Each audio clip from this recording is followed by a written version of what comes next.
About an overlap that's gone largely unnoticed. In 2019, Ryan Reynolds starred in a high-profile campaign for Google Assistant. It aired during the Oscars and was one of the most talked-about campaigns of the year.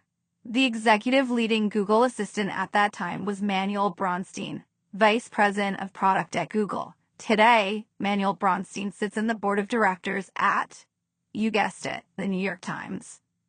So now you have a New York Times board member who collaborated directly with Ryan Reynolds during one of Google's most prominent marketing efforts. Let's fast forward to late 2024, when a lawsuit was filed. The lawsuit involved a mysterious subpoena that no one knew about, and shortly after that, the New York Times published a highly circulated article which included private text messages that were obtained from that questionable subpoena.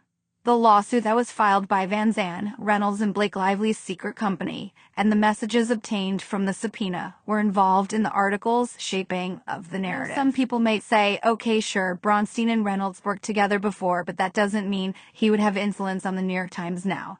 Fair enough, but consider this. Bronstein's current boss at Roblox, CEO David Baszucki, sits on the board of directors at the Paley Center for Media. And in January 2025, right after that lawsuit became public, the Paley Center hosted a media event honoring Ryan Reynolds. There, they spotlighted his creativity and success, and the timing was no accident. So now the picture looks like this.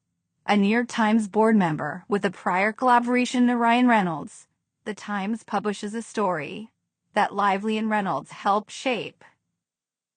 And the New York Times board member boss is helping elevate Reynolds' image publicly right after. New York Times board member not only felt pressure from Reynolds, but also from his boss, who quite literally pays him. Did they have a plan all along to continue shaping the narrative as reassurance for the New York Times? Is this what editorial independence looks like? Ultimately, let's ask ourselves. When powerful media, tech, and entertainment worlds overlap behind the scenes, who gets protected and who gets buried?